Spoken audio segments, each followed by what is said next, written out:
அன்பர்களே, ஆண்டவராகிய இயேசு கிறிஸ்துவின் நாமத்தில் உங்களுக்கு மனம் நிறைந்த வாழ்த்துக்களை தெரிவித்துக் கொண்டு சத்திய வசனம் திருமறை பாட நிகழ்ச்சிக்கு உங்களை அன்போடு அழைக்கிறோம். சத்திய வசனம், இது தேவனின் வசனம். நாம் சோர்ந்து போகையில் கரம் கொடுக்கும் நம் தேவனின் வசனம். யோவான் எழுதின சுவிசேஷம் 15ஆம் அதிகாரம் 5. நானே திராட்சைச் செடி, நீங்கள் கொடிகள். ஒருவன் என்னிலும் நான் அவனிலும் நிலைத்திருந்தால் அவன் மிகுந்த கனிகளை கொடுப்பான். என்னை அல்லாமல் உங்களால் ஒன்றும் செய்யக்கூடாது.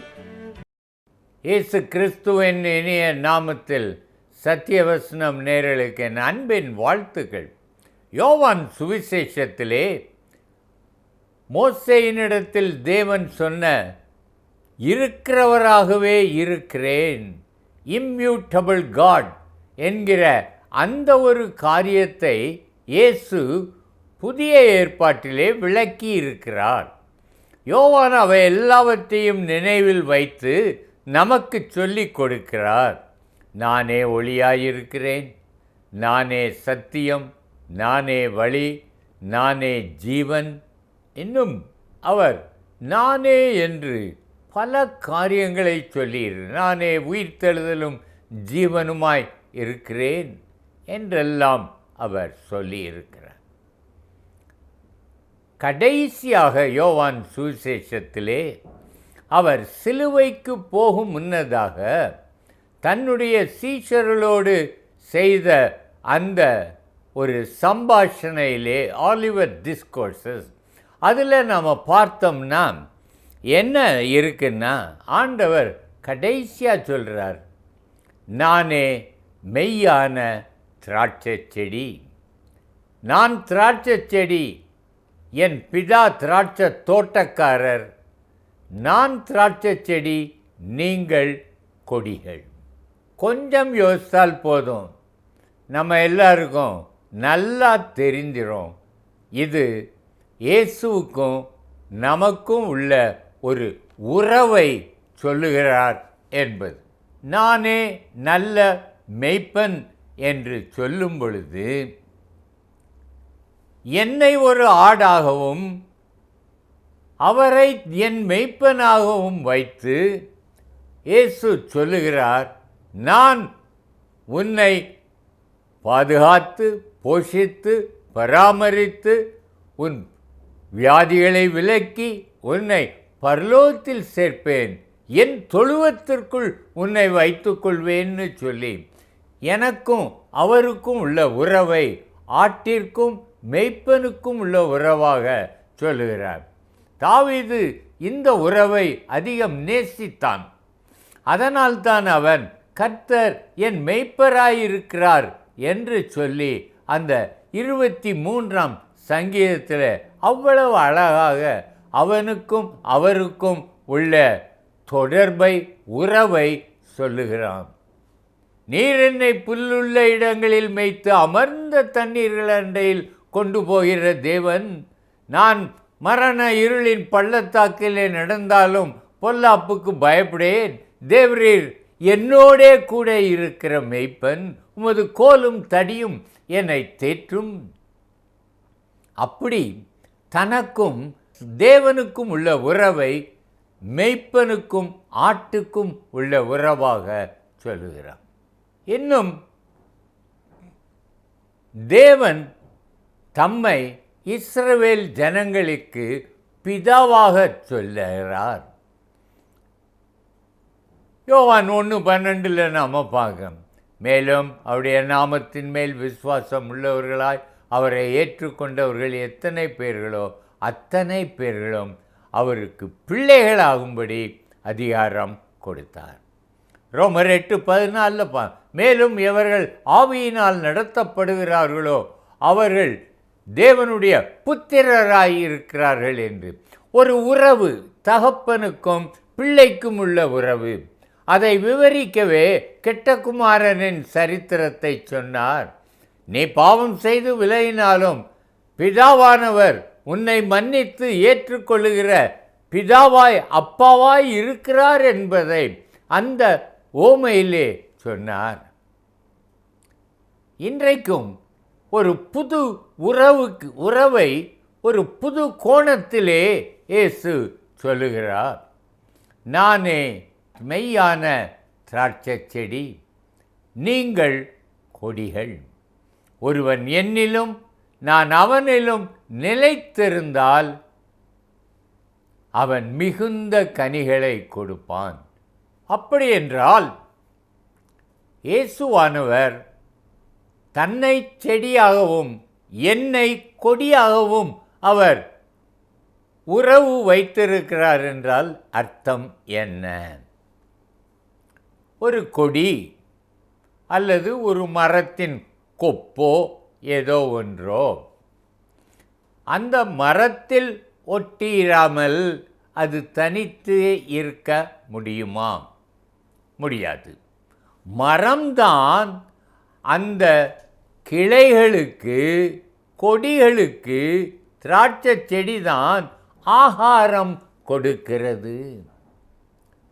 திராட்சை செடி தரையிலிருந்து தண்ணீரையும் உரத்தையும் உறிஞ்சி அதை நுண்ணிய குழாய்களின் வழியாக இந்த கொடிகளுக்கு கொடுத்து கொடிகள் இருக்கின்றன.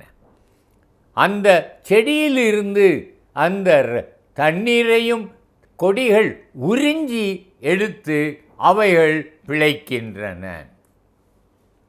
அதைத்தான் ஆண்டவர் சொன்னார், நீ என்னைக்கு என்னிடத்திலிருந்து சாரத்தை உரியவில்லையோ, என்னுடைய சாரத்தை நீ என்றைக்கு பருகவில்லையோ அன்றைக்கு நீ வாடிப் போவாய். அந்த உறவு, எனக்கும் அவருக்கும் உள்ள உறவு எப்படிப்பட்ட உறவாக இருக்க வேண்டும் என்றால் ஒரு நாளும் நின்று போகாத உறவாக இருக்க வேண்டும். It must be an eternal relationship. ஒரு நாள் அது நின்று போகக்கூடாது. ஆகவேதான் இயேசு இந்த உறவை சொல்லும் பொழுது, நீ என்னோடு நிலைத்திரு என்றால் உனக்கும் எனக்கும் உள்ள உறவு நின்று போகக்கூடாது, தடைபடக்கூடாது. அதைத்தான் சொல்லுகிறார். அந்த உறவு நிலைத்திருக்க வேண்டுமானால் என்ன செய்ய வேண்டும் என்பதை யோவான் 15ஆம் அதிகாரத்திலே இயேசு அவர் தெளிவாக்கி இருக்கிறார். முதலாவதாக என்னில் நிலைத்திருங்கள். 4ஆம் வசனத்திலே என்னில் நிலைத்திருங்கள். சகோதரனே, இயேசுவில் நீர் நிலைத்திருக்க வேண்டுமானால் என்ன செய்ய வேண்டும்? கோயிலுக்கு போயிட்டு வந்தால் இயேசுக்கும் உமக்கும் ஒரு பர்சனல் ரிலேஷன்ஷிப், ஒரு தனிப்பட்ட உறவு உண்டாகுமா? அப்படி அல்ல. தினமும் அதிகாலையில் நீர் இயேசுவை நேசித்து அவர் வசனத்தை வாசித்து அவரோடு உள்ள உறவை நீர் பலப்படுத்தி கொள்ள வேண்டும். அதுதான் நிலைத்திருத்தல் என்பதின் அர்த்தம். உம்முடைய தனிப்பட்ட வாழ்க்கை பரிசுத்த வாழ்க்கையாக இருக்க வேண்டும். இயேசுவோடு இணைந்தவன் பாவத்தோடு இணைந்திருக்க முடியாது. இருளுக்கும் ஒளிக்கும் ஐக்கியம் ஏது? ஆகையால் சகோதரனே, நிலைத்திருக்க வேண்டுமானால் அவருடைய பரிசுத்தம் எனக்குள் வேண்டும். அப்போ நான் 2 பேருக்குள்ளேயும் ஒருமிக்க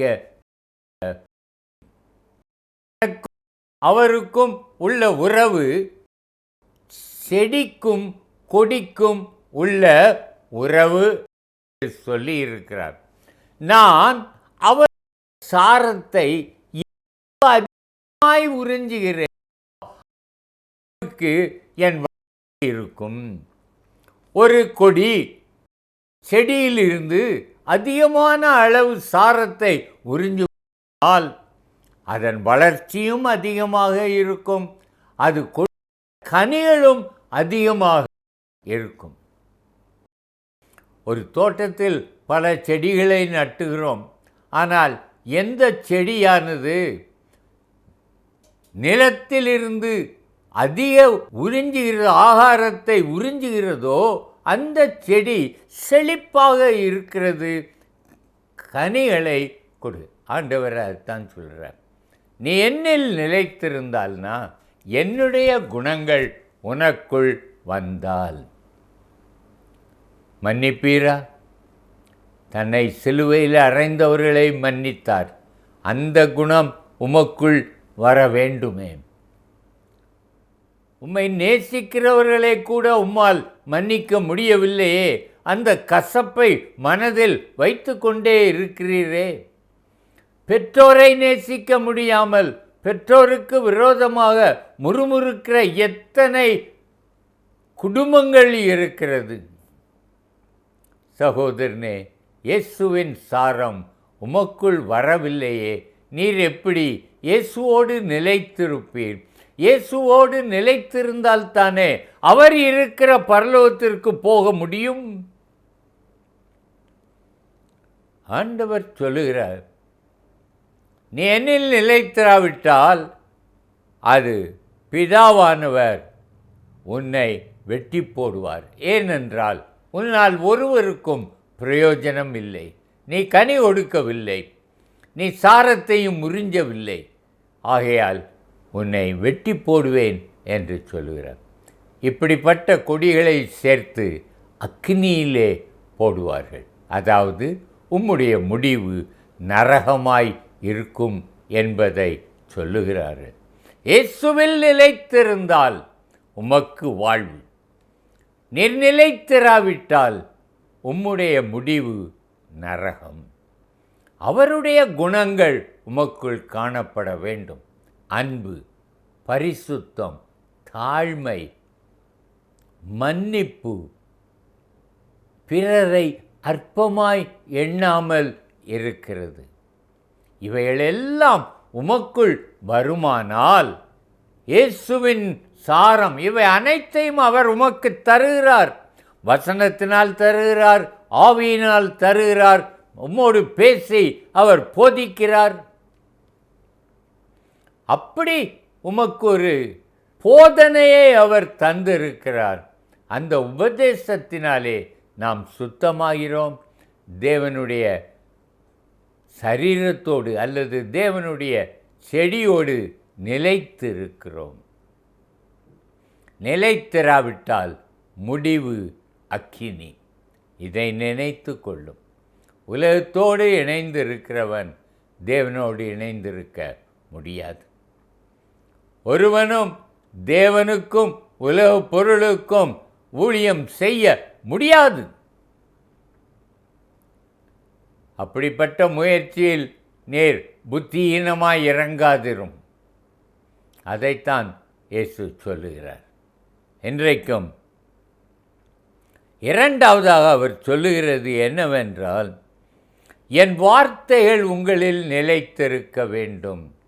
வசனம் இருக்கணும். தாவீது சொல்லுவான், நான் உமக்கு விரோதமாக பாவம் செய்யாதபடிக்கு உமது வாக்கை என் இருதயத்தில் வைத்தேன். உம்முடைய வார்த்தைகள் எனக்குள் நிலைத்திருக்கிறது. எரேமியா 21 அவன் சொல்லுவான், உம்முடைய வார்த்தைகள் கிடைத்தவுடனே அவற்றை சந்தோஷமாக உட்கொண்டேன். இவர்களுக்கு சந்தோஷமாய் இருக்கிற வார்த்தை உமக்கு ஏன் கசப்பாய் இருக்கிறது? ஏன் அந்த வார்த்தையை நீர் வாசிக்கிறதில்லை? ஞாயிற்றுக்கிழமைகளிலோ விடுமுறைகளிலோ ஏன் நீர் உட்கார்ந்து ஒரு புதிய ஏற்பாட்டில் ஒரு முழு புஸ்தகத்தையும் வாசிப்பதில்லை? உமக்கு வாஞ்சை இருந்தால் நாள் முழுவதும் நாம் டிவி பார்க்க முடியும். நாள் முழுவதும் நீங்கள் வேதம் வாசிப்பீர்களா? ஆண்டவர் பார்ப்பார், கேட்பார், நீ அதை செய்தியே, இதை செய்கிறதுக்கு உனக்கு என்ன கஷ்டம், ஏன் உனக்கு வெறுப்பு கேட்பார். என்ன பதில் சொல்லுவீங்க? அவர் கேட்டுட்டு ஐயோ போன்னு உன்னை விடமாட்டார். அதுதான் சொல்கிறார், வெட்டப்பட்டு எரியப்படுவாயின்னு. அவருடைய வார்த்தை எனக்குள் நிலைத்திருந்தால்தான் நான் அவரோடு உறவு கொள்ள முடியும். அவருடைய வார்த்தைகளுக்கு நான் கீழ்ப்படியவில்லை என்றால் எப்படி அவருக்கும் எனக்கும் இடையில் உறவு இருக்கும்? செடிக்கும் கொடிக்கும் எப்படி உறவு இருக்கும்? செடியில் உள்ள அதே உணவுதான் கொடிக்கும் வருகிறது. 2 பேருக்கும் ஒரே உணவு இருந்தால்தான் 2 பேரும் ஒருமித்திருக்க முடியும். உமக்கும் பரிசுத்தம் வேண்டும், தேவனும் பரிசுத்தமானவர், தேவன் அன்புள்ளவர், அந்த அன்பு உமக்குள் இருக்க வேண்டும். அப்பொழுதுதான் நீர் நிலைத்திருக்க முடியும், நீர் கனி தர முடியும், நீர் பிதாவினால் மைமைப்படுத்தப்படுவீர். வார்த்தை உம்மில் நிலைத்திருக்க வேண்டும். என் வார்த்தைகள் உங்களில் நிலைத்திருக்க வேண்டும் என்று சொல்லுகிறார். சகோதரனே, இன்றையிலிருந்து ஒரு மாற்றம் செய்யும். ஏதோ ஒரு விளக்க புஸ்தகம் அல்லது ஒரு பகுதியை விளக்குகிற ஒரு நோட்ஸ் உள்ள ஒன்றை வாங்கி கொள்ளும், அதை வாசியும், தியானியும். இரவும் பகலும் தியானமாயிருக்கிற மனுஷன் பாக்கியவான்னு சொல்லி தாவீது எழுதுகிறான. இரவும் பகலும் ஒரு மனுஷன் வசனத்தை தியானிக்க முடியுமா? முடியாதது வேதத்தில் எழுதப்படவில்லை. வேதத்தில் எழுதப்பட்டிருக்கிறவைகள் எல்லாம் உம்மால் செய்யக்கூடியவைகள். பாவத்தினால், பாவ வஞ்சனையினால் இருதயம் கடினப்பட்டிருப்பதினால் உமக்கு செய்ய முடியவில்லை. இந்த பாவத்தை விட்டு விலகும். தேவனுடைய வார்த்தைகள் உம்மை வழி நடத்தட்டும். தேவனுடைய வார்த்தைகள் உமக்கு உணவாய் இருக்கட்டும். மனுஷன் அப்பத்தினாலே மாத்திரமல்ல, தேவனுடைய வாயிலிருந்து புறப்படும் ஒவ்வொரு வார்த்தையினாலும் பிழைப்பான். ஆகவே சகோதரனே, வார்த்தையில் நிலைத்திருங்கள். 9ஆம் வசனத்தில் என் அன்பில் நிலைத்திருங்கள். நீங்கள் என்னில் நிலைத்திருப்பீர்கள் என்றால் என் அன்பில் நிலைத்திருப்பீர்கள். தேவனுடைய அன்பு உமக்குள் இருந்தால் என்ன செய்ய வேண்டும்? தேவன் என்ன செய்தார்? இயேசுவை அனுப்பி பாவத்திலிருந்து விடுபட்டு பரலோகத்துக்கு வர முடியாமல் இருந்த அந்த மனுக்குலத்திற்கு ரட்சிப்பை கொடுக்க, சிலுவையில் மரிக்க இயேசுவை அனுப்பினார். அப்படி என்றால் நானும் தேவ அன்பு எனக்குள் இருந்தால் நான் மற்றவர்களுக்கு அந்த அன்பை கொடுப்பேன். அந்த 13ஆம் வசனத்தை பாருங்க. ஒருவன் தன் சிநேகிதருக்காக தன் ஜீவனை கொடுக்கிற அன்பிலும் அதிகமான அன்பு ஒருவரிடத்திலும் இல்லை. உங்களுடைய ஒரு சிநேகிதனுக்காக நீங்கள் உங்கள் ஜீவனை கொடுத்தால், அதாவது என்ன அர்த்தம்? உங்களுக்கு உள்ளதை எல்லாம் அவனுக்காக செலவழிக்க ஆயத்தமாக இருந்தால், அதைவிட பெரிய அன்பு உலகத்தில் ஒருவரிடத்திலும் கிடையாது. சகோதரனே, எத்தனையோ கதைகள் கேள்விப்பட்டிருப்பீர். ஒப்பற்ற அன்பிற்கு காரியமாக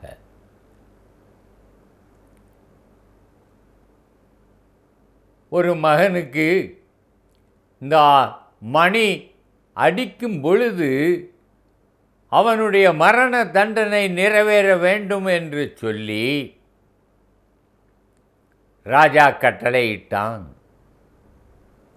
அதை மாற்ற முடியாது. ஆனால் அந்த பையனின் தாய், அவள் அதிக அன்புள்ளவள், தன் மகனை நேசித்தாள். என்ன செய்தாள்? அந்த கூண்டில் ஏறி அந்த பெரிய குண்டு அந்த மணியில் இடிக்க முடியாதபடி தன் உடம்பை அதற்கு இடையில் வைத்து பிடித்து கொண்டாள். இந்த மணி அடிக்கிறது, ஆனால் சத்தம் வரவில்லை. கடைசியிலே நிறுத்துங்கள் என்று ராஜா சொன்ன பொழுது அவளுடைய செத்த உடம்பு அந்த மணிக்கூண்டில் இருந்து கீழே விழுந்தது.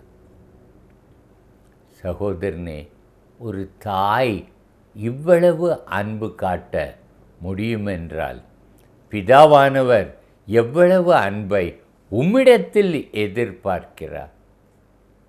மற்றவர்களுக்காக கவலைப்படுகிறீர்களா? கவலைப்பட்டால் அவருடைய ஆத்துமா நரகத்துக்கு போகிறத சந்தோஷமாக பார்ப்பீங்களா? மாட்டீங்க. கண்டிப்பாக அன்பு செலுத்தி சுவிசேஷத்தை சொல்லுவீர்கள்.